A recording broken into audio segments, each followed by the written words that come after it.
Because of the high G manoeuvres, we've had to use different filming and sound equipment, so please bear with us on the sound quality.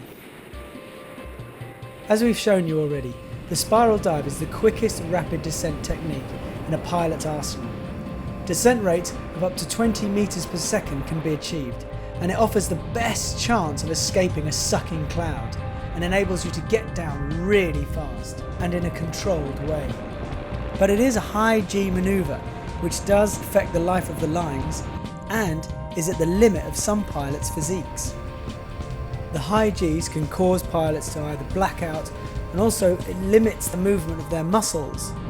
So the testing laboratories need to establish the glider's tendency to ratchet up the G, and should the pilot pass out of the controls, will it exit of its own accord or stay locked in all the way to the ground? You should be reassured to know that the gliders flown so far in this film are not prone to lock in.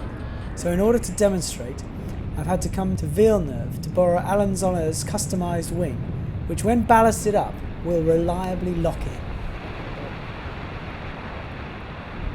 in. Okay, so I have Alan Zoller's personal glider. He's changed all of the trim and everything, so it's a non-certified glider. It's very nice, but it does lock into a spiral, okay? I put an added weight on, which is the ballast here, and that's 13 kilos.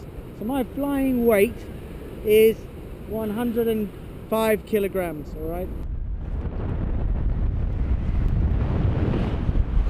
I feel like a fat man with his stomach trying to get to his penis.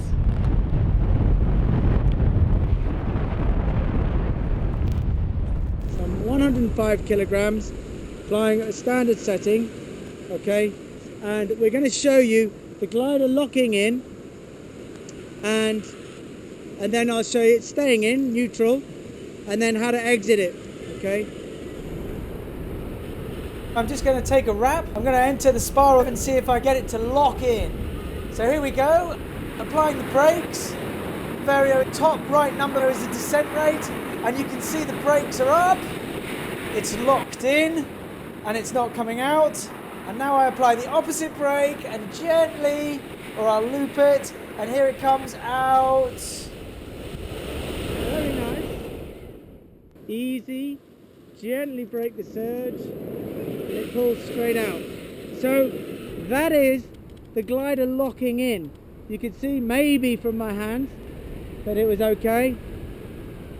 But when it locks in, all you do is just gently apply on the outside brake and it'll come straight out. It might be physical, but it'll come straight out, okay? And that's the key. Just apply outside brake and it'll come out very smoothly. Or you can apply gently both brakes and slow it down and it'll also come out. And that's a symmetric way, so you don't get confused. But in reality, when you're coming out of a spiral dive, you gently ease off the brake and gently weight shift the other way, just smoothly, so that you turn the spiral into a tight 360. Here we can see Claude testing a beginner glider for its exit from a spiral.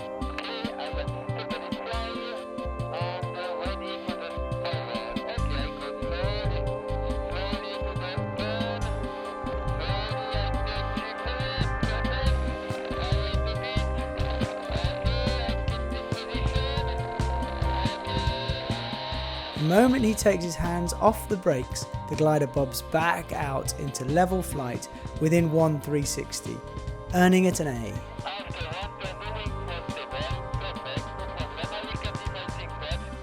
In the past, gliders were checked at 14 meters a second to see whether they locked in or were stable on exit. This ignored the fact that they might not lock in until 16 or 17 meters a second. So now, the test is to drop into a spiral dive, whatever the descent rate, record it and see how well it comes out, and give it a category based on these characteristics.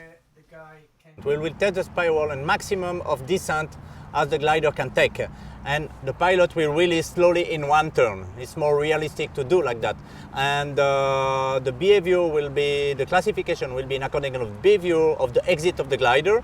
That means until 2 turns it will be between A and B, and action of pilot C and D. It's more realistic, and we don't use the instrument for that. So we're going to do another spiral. So I take a wrap, I turn into the turn, I get it to lock in. So look, no hands, but see the outside brake, how little I move, and police it with inside to level flight. Straight out, no problems at all. Climbs out, flies forwards, and flies away.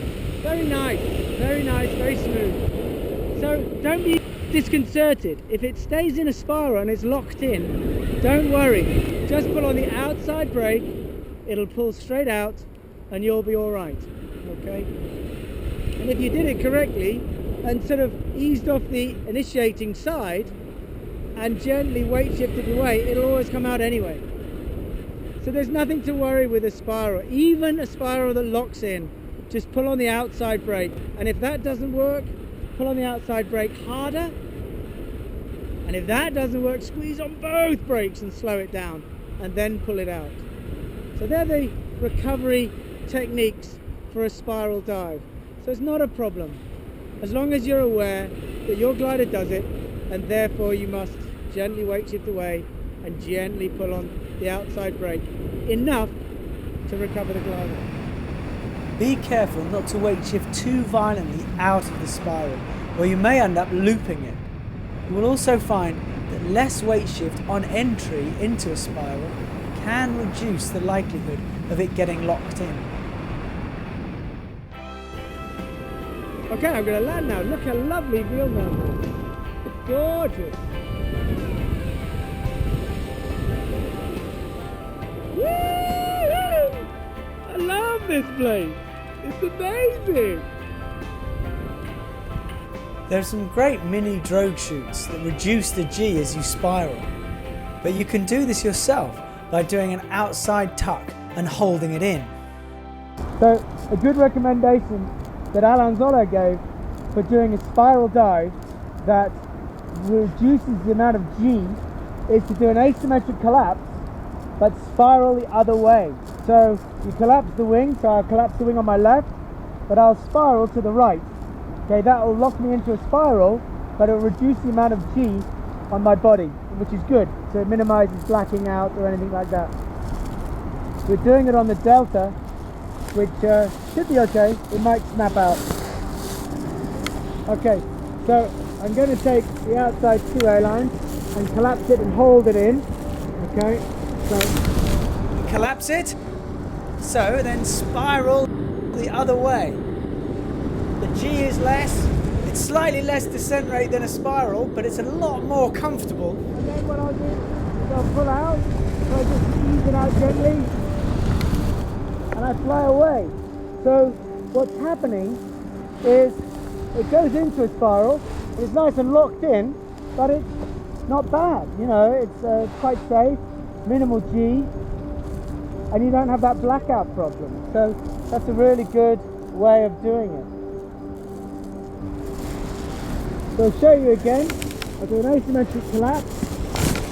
Okay, good. And then I'll just stabilize it and gently turn to the right and lock into a spiral. And then I'll pull out and it recovers. Really nice, very smooth, and less G. So that's another way of getting down without worrying about blacking out too much. Just so you can see how effective this technique is, we made a comparison in Annecy. Okay, yeah, go. Okay, go. With Tim collapsing his glider on the right and Chris doing a traditional spiral on the left.